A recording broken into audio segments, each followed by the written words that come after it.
आनंद sir, आपके पास आना चाहूंगा। एक चीज समझूंगा जिसका जिक्र अमित सर ने भी किया कि जब युद्ध की स्थिति थी, अनसर्टेनिटी थी, अभी भी युद्ध चल ही रहा है, लेकिन तनाव तब ज्यादा था जब ट्रम्प का बयान आया। उसके बाद थोड़ा सा ईज ऑफ हुआ है चीजें, लेकिन अब तेजी देखने को मिल रही है। जब युद्ध चल रहा है, बहुत तनावपूर्ण स्थिति है, तब तो गोल्ड सिल्वर में तेजी नहीं आई। तो सवाल यह है सर कि अगर युद्ध खत्म हो जाता है आने वाले एक हफ्ते में या 3-4 दिन में, तब क्या होगा? तब क्या गोल्ड सिल्वर यहां से गिर जाएंगे या बढ़ेंगे? क्योंकि अगर तनाव कम हो रहा है तो प्राइसेस को सपोर्ट मिल रहा है, उल्टा हो रहा है, तो तब क्या होगा सर? ब्रिज जी, देखिए एक्चुअली दो रीजंस थे इसके पीछे। क्योंकि गोल्ड और सिल्वर, क्योंकि गोल्ड और सिल्वर कनेक्टेड थे, गोल्ड का ही हम लोग लेते हैं। वो इस लास्ट एक हफ्ते में परफॉर्म नहीं किए और रादर आप बोल सकते हो साइडवेज है।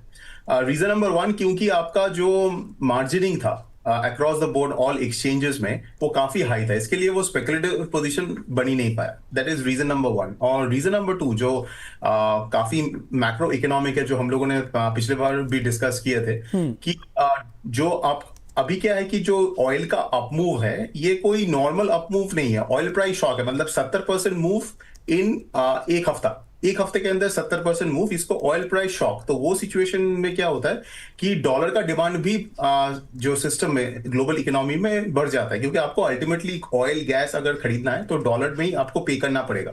तो ऑयल आपका शॉक के साथ डॉलर का शॉर्टेज बन गया इन द ग्लोबल सिस्टम। जो हम लोगों ने लास्ट टाइम भी बात किया था कि जो हम लोग मार्कर्स ट्रैक करते हैं, उसको हम लोग बोलते हैं स्वैप रेट्स। तो वो क्लियर अभी भी दर्शा रहा है कि डॉलर का एक शॉर्टेज है। क्राइसिस लेवल में नहीं है मगर है। तो इसलिए वो डॉलर के लिए डिमांड आया, तो नेचुरली आपका गोल्ड और सिल्वर में छोटे छोटे सेल ऑफ्स आए। ऐसे नहीं कि कोई बड़ा सेल ऑफ। तो आप देखोगे लास्ट 3-4 दिन में जब भी ऑयल ऊपर गया, गोल्ड सिल्वर नीचे आया। जैसे कल ऑयल नीचे आया तो गोल्ड सिल्वर ऊपर गया, सिल्वर आउट परफॉर्म किया। तो जब एक्चुअली सिल्वर एक हाई बीटा है, जब गोल्ड सिल्वर गिरता है तो सिल्वर ज्यादा गिरेगा स्मॉल कैप की तरह, जब ऊपर जाएगा तो सिल्वर ज्यादा भागेगा। तो ये पैटर्न इसका अभी बरकरार है। तो यही एक मतलब दो फैक्टर्स है जिसके वजह से ये पार्टिसिपेट नहीं किया। तो ये मीडियम टर्म के लिए अच्छा है, क्योंकि अगर अगर मान लीजिए गोल्ड अगर ऊपर चला जाता उसके साथ सिल्वर ऑयल के साथ, तो एक वल्नरेबिलिटी बन जाता। जो आपका जो पॉइंट है, तो वो फिर लागू रहता कि वॉर प्रीमियम एक बन चुका है सोने में, तो उसमें भी सेल ऑफ आना चाहिए। और ये हम लोग हर वक्त देख चुके हैं कि जब भी जियोपॉलिटिकल कारण की वजह से सोना या चांदी ऊपर जाता है, वो अनसस्टेनेबल होता है। क्योंकि सोने और चांदी का स्ट्रक्चरल फैक्टर है डी डॉलराइजेशन और डी ग्लोबलाइजेशन, जो हम लोगों ने बहुत बार इलेबोरेटली इसके ऊपर बातचीत भी की। तो ये जियोपॉलिटिकल वाला जो होता है वो बहुत ही अनसस्टेनेबल होता है। तो अच्छा हुआ है कि सोने में इस बार वैसा रैली इसमें नहीं हुआ। तो ये कंसोलिडेशन फेज है, टाइम करेक्शन है। इसके बाद जो नेक्स्ट लेग बनेगा वो $6,000 के पार लेके जाएगा सोने को और चांदी को at a much higher level. तो ये कंसोलिडेशन बहुत जरूरी है। प्रणय सर, आपके पास आऊंगा। ट्रेडर्स के लिहाज से क्या कुछ लेवल्स इंपॉर्टेंट हैं गोल्ड सिल्वर में, और अगर आपकी ओर से कोई टॉपिक में हो तो?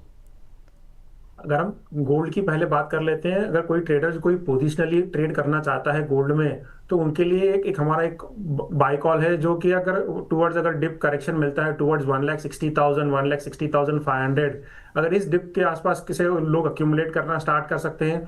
हम स्टॉप लॉस मेंटेन करेंगे 1,58,000 की नीचे का। अगर ये 1,58,000 ब्रेक कर जाता है तो ही हम एक्सपेक्ट कर रहे हैं बड़ा करेक्शन गोल्ड प्राइसेस में। अदरवाइज ट्रेंड मोमेंटम पॉजिटिव रहेगा। हाँ, ये एक फेज है जो कंसोलिडेट कर रहा है, और हम इसको अक्यूमुलेशन जोन भी बोल सकते हैं। और ऊपर में हम एक्सपेक्ट कर रहे हैं प्राइसेस को जाते हुए 1,68,000 to 1,78,000 in the near term. Similar supports अगर आप इंटरनेशनल मार्केट में भी देखेंगे तो ये $5,000 $5,050 के आसपास सस्टेन नहीं कर रहा है। हमने कई लास्ट 4-5 ट्रेडिंग सेशन में देखा इस लेवल के आसपास डिप मारता है, फिर से प्राइस रिकवर कर जा रहे हैं। तो ये सपोर्ट इंटरनेशनल भी लागू पड़ रहे हैं और डोमेस्टिक मार्केट में ये सपोर्ट आते हैं 1,58,000। ये किसी को अगर पोजिशनल ट्रेड करना है तो, बट इंट्राडे के लिए भी अगर कोई कुछ देख रहा है, कुछ ट्रेडिंग के लिए कुछ करने की सोच रहा है, तो एक रेंज में है। लास्ट 8 ट्रेडिंग सेशन हो गए, गोल्ड प्राइसेस नीचे में 1,59,000 और ऊपर में 1,64,000। इसी रेंज 5,000 पॉइंट्स की रेंज में ट्रेड कर रहा है। तो any dip close to 1,60,000 is again a buying opportunity at lower levels. और ऊपर की तरफ में अगर किसी को सेल करके चलना है तो एक राइज मिलता है टुवर्ड्स 1,63,200, 1,63,500, तो वहां पर हम फ्रेश सेल इनिशिएट कर सकते हैं with strict stop loss above 1,64,500।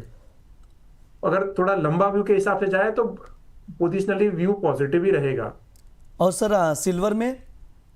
Silver में भी मोमेंटम जो चार्ट का जो सेटअप है वो पॉजिटिव है, बट प्राइसेस एक कंसोलिडेशन रेंज में है। नीचे में सपोर्ट हम सिल्वर में देख रहे हैं टुवर्ड्स 2,62,000 और नेक्स्ट सपोर्ट है 2,54,000, 2,57,000।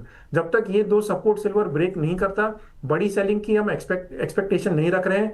ऊपर की तरफ में it can go close to 2,95,000 to 3,00,000 levels.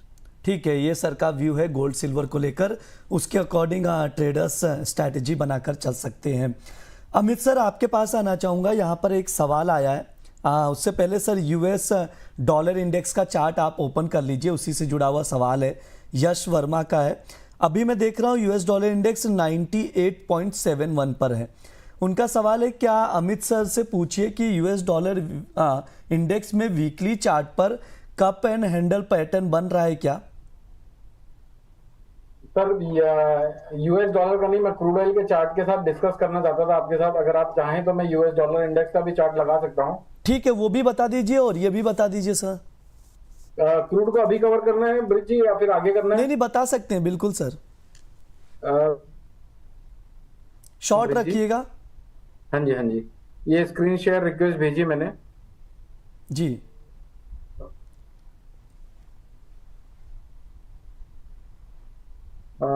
दिख रहा है ब्रिज जी? सर आप तो दिख रहे हैं। चार्ट दिख रहा है मेरा? नहीं सर, चार्ट तो नहीं दिख रहा है। स्क्रीन आप शेयर करिए सर एक बार। 1 सेकंड सर, ये दिखेगा अभी। हाँ, अब दिख रहा है। ये देखिए ब्रिज जी, कल हमने वॉर प्रीमियम देखा था क्रूड ऑयल में। देखिए ये एक बोलिंजर बैंड होता है जो हर टेक्निकल एनालिस्ट को ऑलमोस्ट मालूम होता है। बोलिंजर बैंड के अगर बाहर, और इसको अपन ने एक वेबिनार में कवर भी किया था ब्रिज जी, $82 के ऊपर जो भी कैंडल बनी हुई थी, अपना वीकली चार्ट है ब्रिज जी, $82 के ऊपर जब भी इस तरह की हवा में कभी कोई कैंडल बन जाए तो वो यूजुअली सस्टेनेबल नहीं होती है। और बाजार में देखिए यहाँ पर ओपनिंग दिखाई थी $100 के ऊपर, यहाँ से $120 का टेस्ट हुआ और वापस से कल, आज में इनफैक्ट आज ही $81 के आसपास का इसने लो टेस्ट करके अभी वापस $89 चल रहा है। अगर इसको हम मंथली चार्ट में देखें तो मंथली चार्ट में भी ओवरबॉट टेरिटरी में जा रहा है $81 के ऊपर। डेली चार्ट में भी मोरलेस सेम टाइप का कैंडल बना हुआ था, पैटर्न बना हुआ था। देखिए $101 के ऊपर, यानी कि यहाँ से हमें एक चीज ये पता थी कि ये जो भी ट्रेडिंग हो रही है ओवरबॉट सिचुएशन वाली है। और दूसरा, जो शॉर्ट करके बैठे हुए उनका मार्जिन कॉल ट्रिगर करवाने के लिए ये सारी भाव ने एकदम से स्पाइक मारा था $120 का। तो मेरा पॉइंट ये है ब्रिज जी की कभी भी भविष्य में अपने दर्शकों को इस तरह का कोई कैंडल पैटर्न मिले जो कि बुलिंजर बैंड के एकदम एक्सट्रीम बाहर कोई कैंडल बनती है, तो उस दिन एटलीस्ट खरीदारी नहीं करनी है, अगर बिकवाली नहीं करनी है तो। अगर और एक दो एग्जांपल मैं इमीडिएटली बता सकता हूं, अगर आप अलाउ करें तो। सर समय हमें थोड़ा सा कम है, तो अगर शॉर्ट में ही रखेंगे तो बेहतर रहेगा सर। ये देखिए, कल आज हम लोग स्टॉक मार्केट में भी ब्रिज जी, मैं सिर्फ रेफरेंस दे देता हूँ एक सेकंड में जी। स्टॉक मार्केट में भी हमने कल बड़ी गिरावट देखी थी। ये बैंक निफ्टी का चार्ट है, ये डेली चार्ट फ्रेम में लेके जाता हूं मैं। देखिए ब्रिज जी, कल किस तरह से ये कैंडल एकदम बुलिंजर बैंड के, यानी क्रूड अपर साइड में ओपन हुआ था, बैंक निफ्टी लोअर साइड में ओपन हुई थी। आज इसमें रिकवरी देख रहे हैं हम। तो ब्रिज जी, ये ना कभी कभी इस तरह के चार्ट जब एक्सट्रीम लेवल पे बाजार ओपन हो जाए या फिर कोई खतरनाक टाइप की फंडामेंटल न्यूज इनफ्लो, तब इस तरह के चार्ट को डेली चार्ट फ्रेम पर देखकर कंक्लूजन करने की कोशिश करनी चाहिए। कम से कम हम गलतियां करने से बच सकते हैं। ठीक है, ये सर ने कुछ चार्ट एक्सप्लेन किए हैं क्रूड ऑयल के और बैंक निफ्टी के तमाम स्ट्रक्चर बताया, तो उसके अकॉर्डिंग आप लोग देखिए, समझिए। समय कम है, दर्शकों के सवाल ले लेते हैं, शॉर्ट में जवाब रखिएगा। आनंद सर, आपसे शुरुआत करना चाहूँगा। यहाँ पर सवाल आ रहा है भाविक जी का कि सिल्वर जो है 2,68,000 पर बाय करके रखा है, प्रॉफिट बुक किया जाए या अभी होल्ड करके चले? मैं बोलूंगा आप इसमें 2,75,000 का एक ट्रेलिंग स्टॉप लगा लीजिए और उसको होल्ड कीजिए, क्योंकि अभी फिलहाल 2,80,000 का एक रेजिस्टेंस है। तो देखते हैं अगर उसको क्लियर कर पाता है कि नहीं। तो आपका जो एंट्री है वो अच्छा है, 275 का स्टॉप लगा लीजिए। 275 का स्टॉप लॉस यहाँ पर लगाकर आप चल सकते हैं। एंट्री अच्छी है तो होल्ड करने की सलाह दी जा रही है। प्रणव सर, रोशी जी का सवाल आ रहा है कि 150 ग्राम फिजिकल गोल्ड बाय करके रखा था 1,63,500 पर, अभी 1,62,000 का भाव चल रहा है। वो पूछ रहे क्या इसको मैं सेल करके सिल्वर में बाय करूं?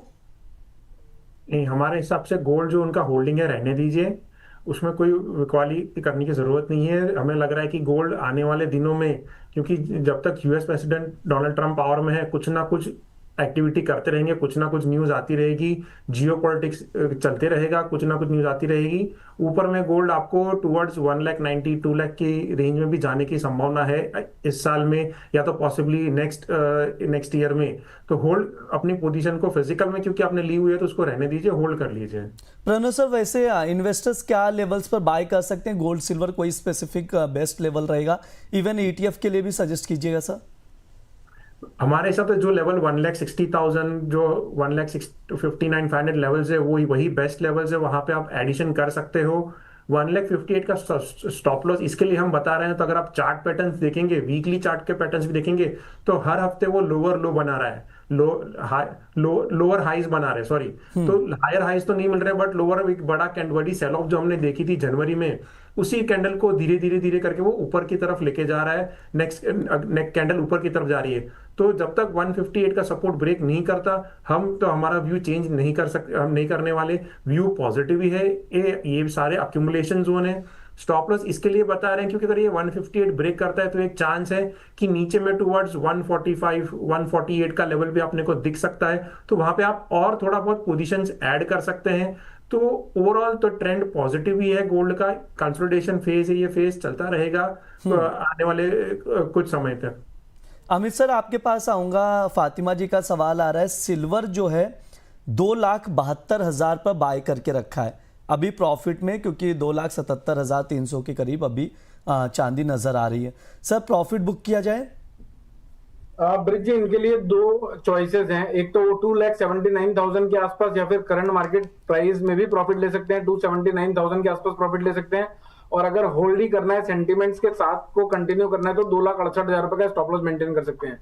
मेरे ख्याल से 50% प्रॉफिट ले लीजिए, 50% का स्टॉप लॉस ट्रेल कर लीजिए, ताकि अगर इनके स्टॉप लॉस ट्रिगर हो भी जाए तो दुख ना हो, घर का पैसा ना टूटे। तो और ब्रिज जी, ये देखिए, आज तेजी आई है। हाँ। तो आज हम सब लोगों को तेजी दिखेगी, कल मंदी आएगी, हम सब लोगों को मंदी दिखने लगेगी, और बाजार कहीं एक्चुअली जाने लायक लग नहीं रहा है। अभी आपने पूछा कि गोल्ड का रीजनेबल बाइंग लेवल क्या होगा, मैं भी इसमें अपनी कमेंट देना चाहूंगा जी। 1,55,000 रुपए आज नहीं तो अगले 15-20 दिन, एक महीने के अंदर अंदर एक बार टेस्ट होगा, और 1,55,000 रुपए के आसपास, वहां पर 1,54,000 रुपए के नीचे के स्टॉप लॉस है, वहां पर लॉन्ग टर्म बाइंग इनिशिएट करने की कोशिश कर सकते हैं। और बाजार में अचानक से sudden fall, sudden upside movement expected रखिए, प्रॉफिट लेते रहिए। ठीक है, ये सर की राय है। अनिंद सर, एक आखिरी सवाल लेंगे, ऋषिका अग्रवाल जी का है। सिल्वर 2,57,800 पर लॉन्ग करके रखा है, प्रॉफिट में क्या किया जाए? 2,58,000 जी।